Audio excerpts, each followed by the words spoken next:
राम व भरत भेट. दूरवरून लक्ष्मणाने भरत व शत्रुघ्न व इतर लोक येताना पाहिले.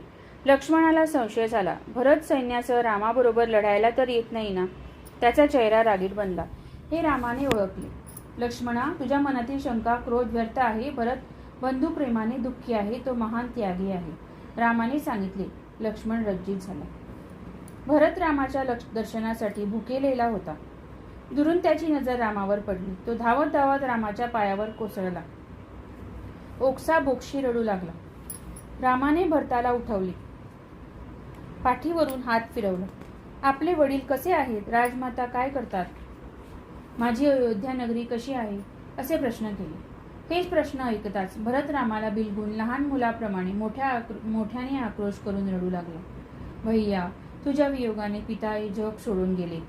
या राज्याची वाली तू आहेस. तू वडिलाची क्षणात आज्ञा पाळून वनात आलास, पण आता परत अयोध्येला चल, राज्य सांभाळ. रामाचे चरण पकडून तो रडू लागला. रामाने नीट समजावले. तू न्यायप्रिय हुशार आहेस, माझा भाऊच आहेस. 14 वर्षे तू राज्य सांभाळ. त्यावेळी राजगुरू म्हणाले, राजाशिवाय राज्य रिकामे ठेवता येत नाही. रामाच्या नावानेच तू राज्य सांभाळ. भरता उठ, अविचार करू नकोस. रामाने भरताला विनवणी केली. भरत सर्वांच्या मताचा आदर राखत उठला. भैया, तुझ्या पादुका मला दे. त्या सिंहासनावर ठेवून मी राज्यकारभार सांभाळीन. 14 वर्षे संपतात. जर तू अयोध्येला परतला नाहीस तर अग्निप्रवेश करून प्राण देईन, असे रडत रडत म्हणाला.